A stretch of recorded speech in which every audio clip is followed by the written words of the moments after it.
Okay, let's continue with Git. And today I want to share a lot of interesting things, and namely, I want to talk about how to collaborate while using Git, collaborate with other people. And my talk will be based on, as I previously showed, this manual. We have already talked about these topics, about changing files, viewing project history, managing branches, and now today we'll talk about collaboration. We'll be cloning repositories, forking them, changing them, and merging them back. And also I will mention how to clone the repository from different sources. We'll see a SSH way to clone the repository. I will also show you how to clone it from github.com and from local machine. We'll start from cloning a we'll start with cloning repository from local machine. Anyway, if you want, you can check this manual text, or just follow along with me, and I will show you everything that everything useful that's in this tutorial. Anyway, let's start. And to make this experience easier to follow and to understand, I want to have two users. Let's imagine that we have two users on the same computer, and both of them want to work with a single repository. And let's actually, at the first step, let's create these users. Let's configure our system. Maybe you know that all the users are located in the /home directory. I have tested it. Let me remove everything here that I just created, and Bob also. And okay, now maybe we have a user called Alice. On Linux, you add a user with the next command: sudo user add Alice, and -m option to create an empty home directory for this user. Now if we type ls, here is our directory, and also let's create another user called Bob, -m. And let's start from Alice. And to be able to show several sessions at the same time, I'm gonna use this command called tmax. It'll allow me to split my terminal. I mean, to have several sessions activated. Let the first session be our root user. Let's rename it to Anton. And maybe the second session will be Alice's session. So let's rename it also, just for you to see it easier. And as you can see, when I go from one session to another, you have this star character jumping around. So let's log in this session as Alice. You do it by running a command sudo su -alice. And now this command, what this command does, it shows where we are located now. We are at Alice home directory, and now, as you can see, I switch between sessions, and I'll do a lot of this switch in this tutorial. And Okay, we have created 2 users. Let's actually log in to Bob as well to have them side by side. The same command here.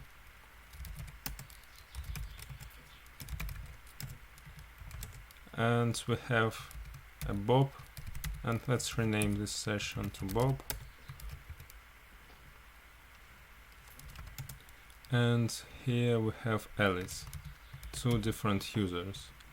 And why we have 2 users? Well, I need them to show you interactions between between people that are working on the same repository.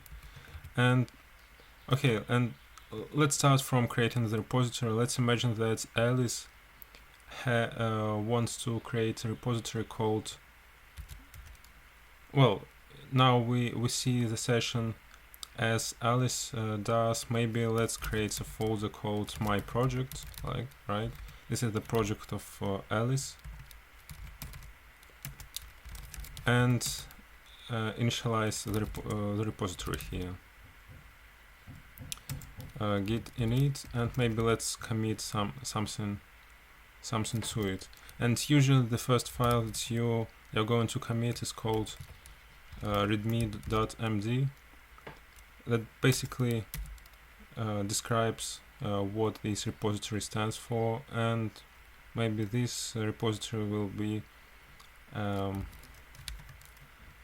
Alice's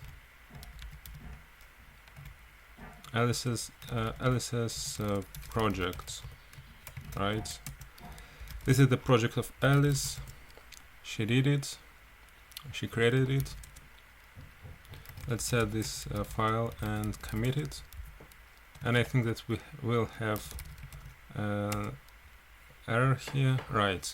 Because we haven't configured the email and name option as we did in previous part. This is a new user. Every new user has each user in the system has different configuration, different Git configuration. So we need to set it, and actually to view all the configuration we can type git config -l, and you'll see every available option right now. And the Git asks us to provide username, to provide email and name. Let's do it for Alice first, and then repeat it for Bob as well, because we'll need it later. So git config, and maybe this time we skip the global option, just because, as you can see, Git also allows us to omit global, to set identity only in this repository. Maybe we have several repositories and want to have different information about the author in each of them. So we can omit this option. Git config user email alice mail.com and name as well, Alice.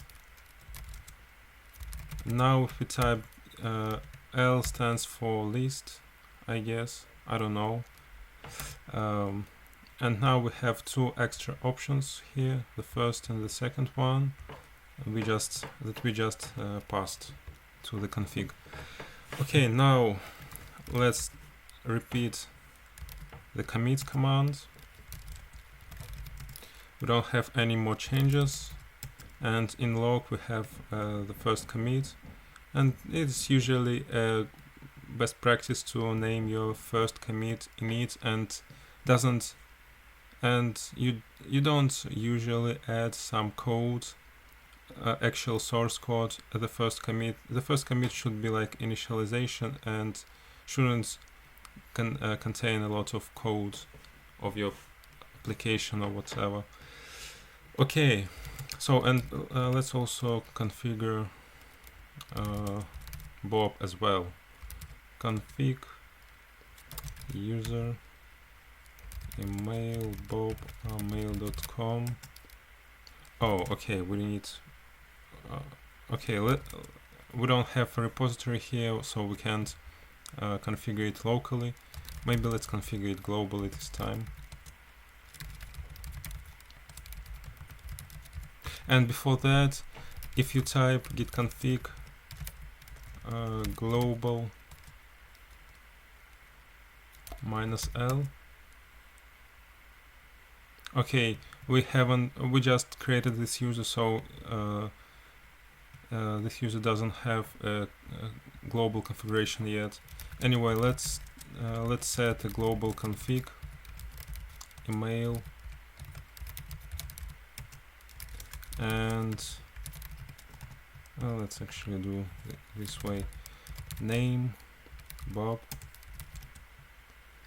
And now if we type global L, yeah, we have two different two properties here, and you see each user has its own config, so they're separate between the user, from user to user. Okay, we configured our users, and now, and also we initialized the repository as Alice. What's now? For example, now the Bob wants to to get this repository and to work with it also, maybe to change something and maybe to contribute to Alice's repository. Well, by default, Bob can go to home and try to access Alice repository. Well, it's not permitted here. And to fix it quickly and easily, let's give Alice's permission to access Bob's repository and the other way around. It will just make the these steps easier to follow this time. We don't care about security right now. So to do that, let me switch to the root user here, and you change permission, and we want to change it recursively, meaning to all the nested folders and files, and you do it with -r for recursive flag, and then you provide the group that you want to change the permission for, and so we want to change it for all the users, and then you add plus to say what exactly you want to add as the permission, and to access and to be able to access the repository, we need to provide read access and execute access, execute permission, and we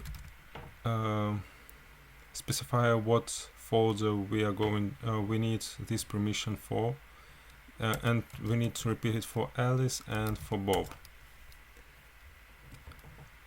So now if we go to Alice, to Bob, we should be able to cd into Alice, and here's her project, and Bob can do anything like that. He can go to Alice's folder and change it, but it's not the best practice, and because if he wants to work with this repository, he probably should clone it first to have unique version, unique entity, unique instance of this repository, and work with this unique instance, and then, well, to not write to Alice's repository. And actually, if we try to change something in this folder, it should be not permitted. Let's try to add a file test.txt. If we save it, right, you don't have a permission, so you can't actually Bob cannot work with this repository this way. So he needs to first clone the repository to the local folder and only then start working on it. And there is this command called git clone, and you'll use it all the time. It allows us to specify where exactly we want our repository to be read from. In our case, it's home Alice, my project. Then you type space and the name of current directory that you want to create, that will be automatically created where to store this repository. Let's name it project of Alice. Type enter, and we just cloned it. Actually, before we clone it, let's switch to Alice, because I saw here that we have a red file, meaning not committed. Let's see what's inside it. Okay, it doesn't have anything. Let's commit it with git commit add readme.md, just to have a clean repository here for the sake of simplicity. We have 2 commits now. Switching back to Bob, let's repeat this operation, and now we are located at Bob home directory, and we have this folder here, cd into it, and this is actually the repository that we just cloned, and now we have an access to work with it. For example, Bob decided to clone this repository to add a new feature, right? And let's add a new feature, for example, feature of bob.txt. Let's imagine that this is not a txt file, but some feature, some new feature to Alice's project. Feature of Bob. We add this file, we commit it. Add feature of Bob. And now if we take a look at history, we have these 2 commits that were done by Alice, and here is our Bob's commit. So this way Bob started to work on Alice's repository. And what's next? Then Alice maybe decided to pull to actually get the changes, because as you can see, Alice doesn't have any commits from Bob's repository just now, because they're local copies of each other, but they doesn't they don't synchronize between each other. So we need, if Alice wants to pull Bob's commit, she needs to do it manually. And how to do it? There is the command git pull for that. You type git pull, and then you specify where exactly you want to pull. In our case, this is home Bob, Alice's project of Alice, and then you specify the branch, the remote branch, and in our case we have only a single branch, master, right? You specify master branch, and now we have one extra change in our git log history. We have extra commit from Bob's, and as you can see, as author you have Bob and Bob's email also, and here you have Alice and Alice's email. So this is the way to pull commits created by someone else to your repository. But maybe let's let's use this rebase hard command to undo our action, whatever we, not rebase but reset, right? Yeah,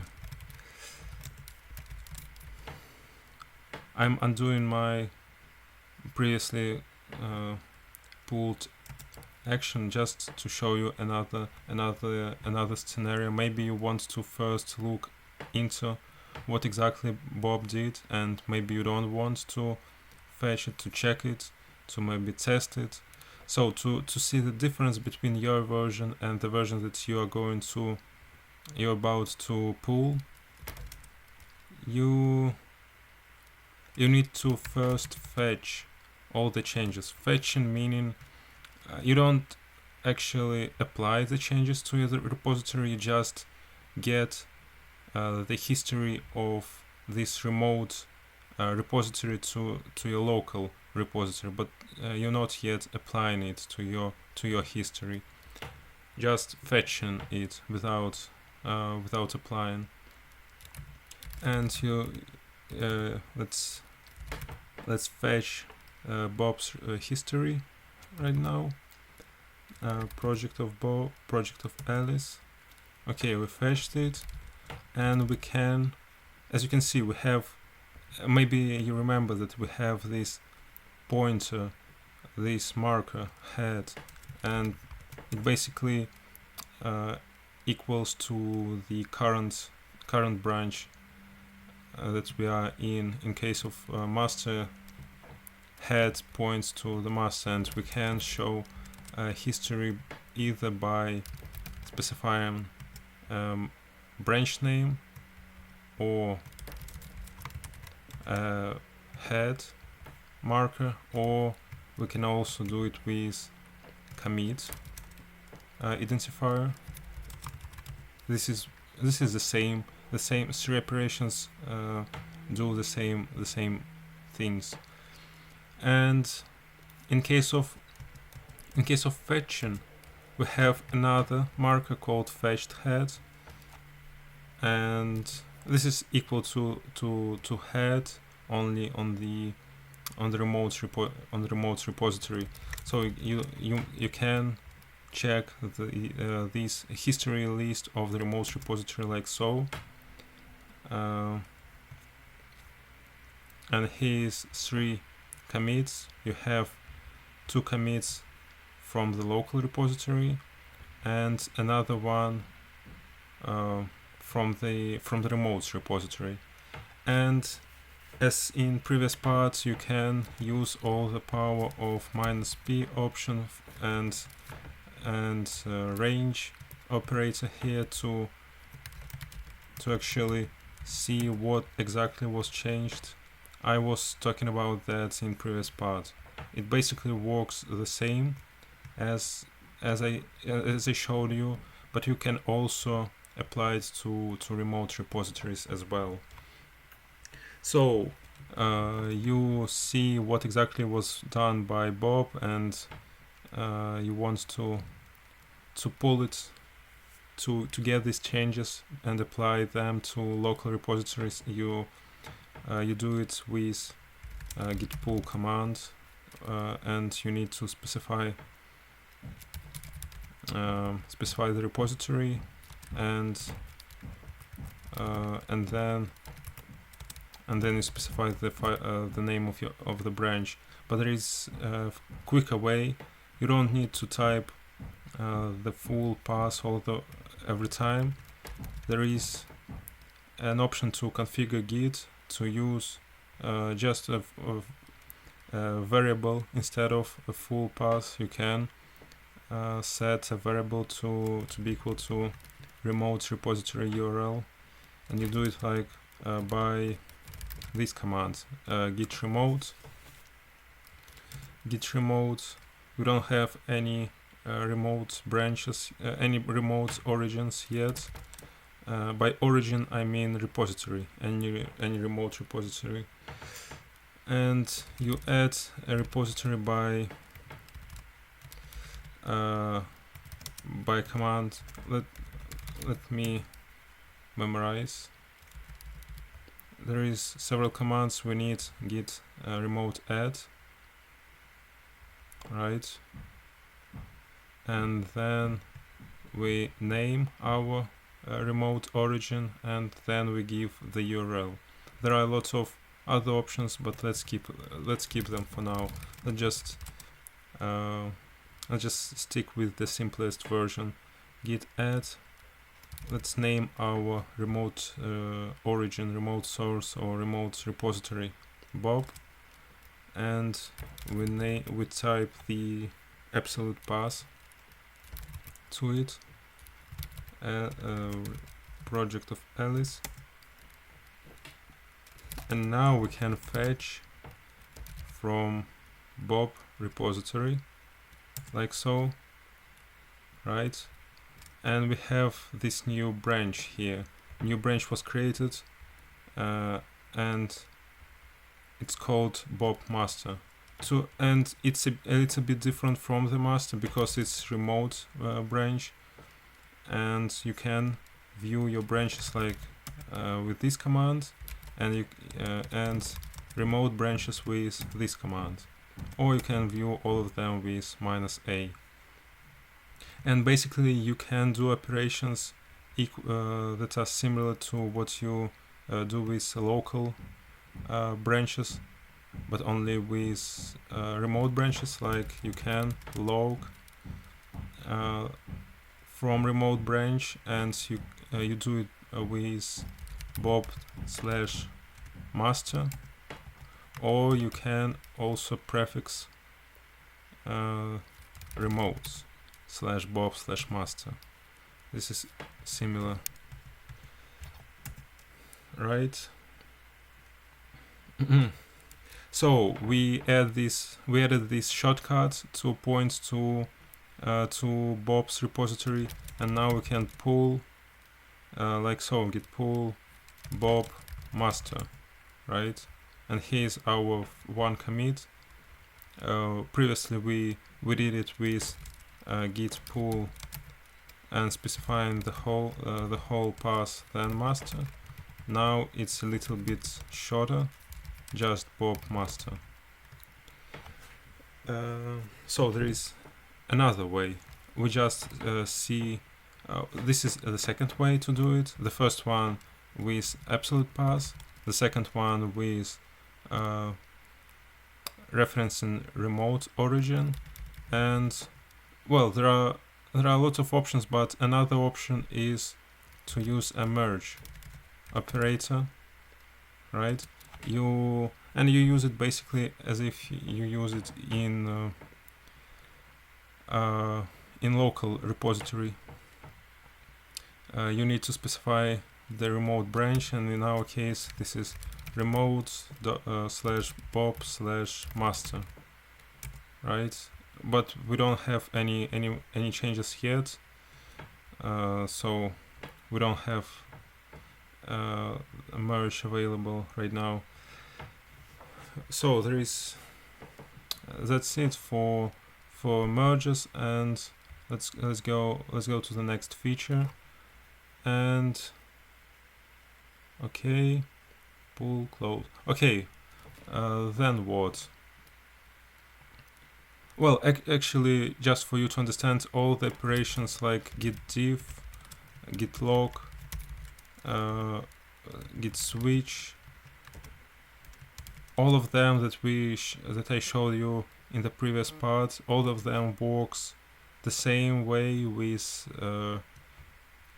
all of them work with the same way with remote branches as with local branches. There is no difference in behavior. Everything you learned from the previous part could be applied to remote branches as well. So now let's talk about the last point that I want to mention, is how you can clone the repository, because now what we did, we clone our repository from the local machine, but maybe you have a collaborator who lives somewhere else and who doesn't use your personal computer, maybe you want to work with him, how you can do it. There is the way to, well, there are lots of ways and there are a lot of approaches how you can get the repository, but let's I wanna mention three different approaches. The first one being the local repository that we just used. Another way could be to SSH copy it from remote server, right? If you don't know about remote servers and how you can SSH into them and what SSH means, I'll leave the link in the description to the article where I would try to explain it and how to acquire a remote server. But for now, if you know what remote server is and what SSHing into it means, let me show you how it's done. If you don't know, maybe you can reference the article that I will leave in the description. So in my root session, I have this Ubuntu server running, right? I can SSH into it, and it's a little bit messy here, but anyway, we have this file structure. Let's create a repository for testing and initialize this repository, and maybe let's add something to it.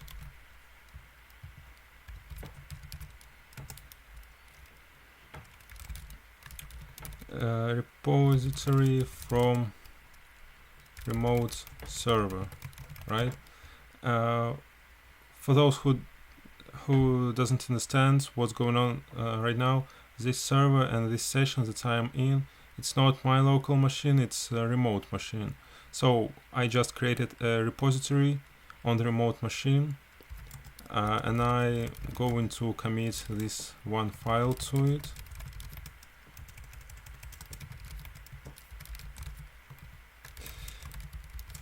Like so, init. Okay, we haven't provided any auto here, but anyway, I guess it's optional in case of the server. So what's now? Maybe Alice wants to copy, to clone the repository that we just created and work on it. For that, Alice needs to have access to the server, first of all, because without access to the server, you can't do anything. You can't clone or download anything from the server. To organize the access, we'll use SSH connection, and to organize SSH connection, you basically need to generate your public key to SSH into the server. Because we have these commands, right? And actually, I think that I need to get the ID, IP address of this remote server to make it work with Alice's user. Let me do that.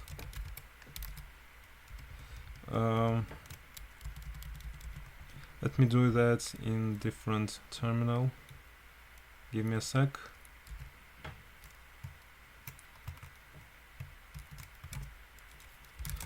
Okay.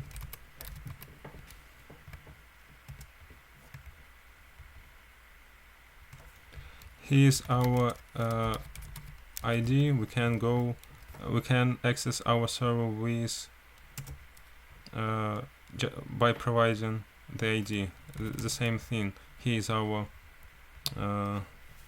repository, and if we'll try to run this the same commands on user session, we'll get the error, or we won't.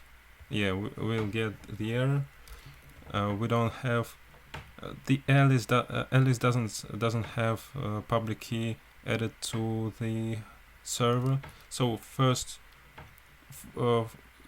we need to generate our public key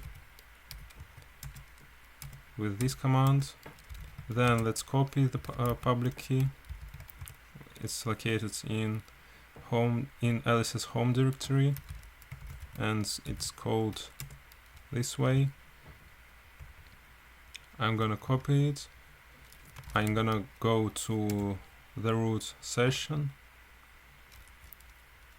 and I'll add it to SSH authorized keys. This is basically how you add a public key to the server. And now maybe let's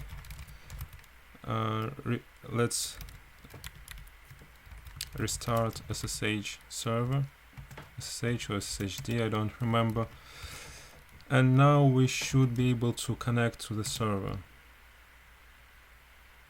Okay, we are connected, and it means that now git clone should work with the remote server, and you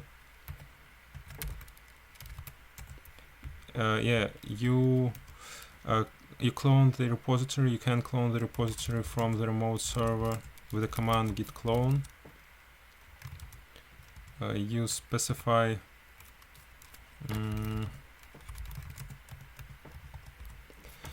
git clone. You specify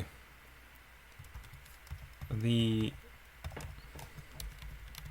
username of this connection. Then goes the IP address. Then you type 2 dots character and a full path to the repository. In our case, this is home/ubuntu/repo, and then this is the same as with an absolute path to the local repository. Then you type space, and then the name of the current, the name that you want your repository to be put locally. In our case, let's call it remote repo. Type enter. Here we go, we have this new folder, and here's our readme repository from remote server. And basically every step that I shown you today, it will work the same way with remote repository as it worked with local repository.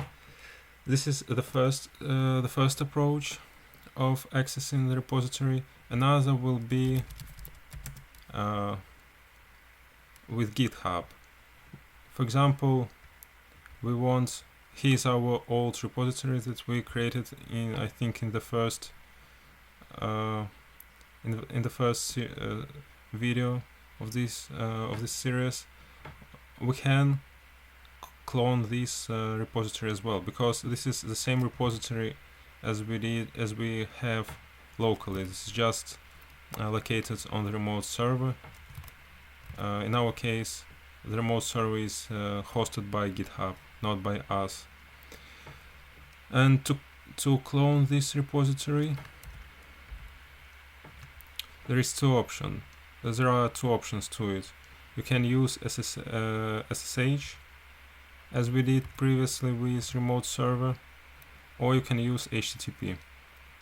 And with HTTP, it's very simple. You just copy the link here, and you type git clone. You paste the link here, and you follow it with the folder as previously. Let's name it https remote https from GitHub, and we need to provide, okay, we don't need to provide credentials here, because this repository is public, everyone could see it, so we don't need to provide any credentials. So this is the another way, and the last way I want to show you is SSH from GitHub. So you select this option, you copy the link here, and you type it like git clone, and the name of the repository, these strings that were copied, and basically this is SSH path as we previously typed with our own remote server. This is a user, this is a server, and this is a folder path on the server. So it's basically the same, only server is hosted by GitHub, not by us. So you specify this string and then provide the folder name. Let's name it SSH from GitHub, and now we'll get an error, I think. Yes, because you see we provided our public key to the remote server of ours, but not to the GitHub. To provide it to, we need to provide it to GitHub, and to do that, we go to setting, our profile, or maybe settings. Let's try our profile. No, I think that, let's go back. Let's try settings of the repository, and we need to find, no, I don't think that it's here. It should be somewhere. Oh yeah, here is settings, and here is the option SSH. I have two SSH keys here. Let's add another one, and we need to copy the same SSH key from our SSH / ID rsa.pub file. We copy it, we put it here, and we add SSH key. We confirm our password. Okay, now we have this extra SSH key generated for us and placed to the GitHub remote servers, and now if we repeat this command, it should work. Okay, yeah, we have it cloned. If we go to the folder, we have all these files that we created long time ago. We can view them and see some content, etc. So this is the last way that I want to show you how to clone the repository, and that's it for now. I have talked about several about ways to contribute to this single repository, and then to get changes back from the people that did some contribution to the repository. And I haven't mentioned how to actually put something to the remote repository. For example, how to put from local folder to GitHub repository, but I will show this in the next videos. And this is basically one command problem. You don't need to know a lot to remember a lot of command to do that. You just, for instance, let me quickly show you here. Maybe we want to create a new file here, test.txt, some content to it. We add it, we commit it, add to GitHub servers, its status. Okay, we need to provide details, because for Alice, as you remember, we have them configured to a single repository, not to global, not globally set it. So git, let's provide global user email alice mail.com config global user name alice, and committing it and just pushing it. That's it. This is a single command, and changes should be applied to our repository. Here's our repository. Go into code, and here's our file. But I'm gonna return to this topic of pushing to the repository in the next videos. For now, this is just a quick, basic demonstration on how it works.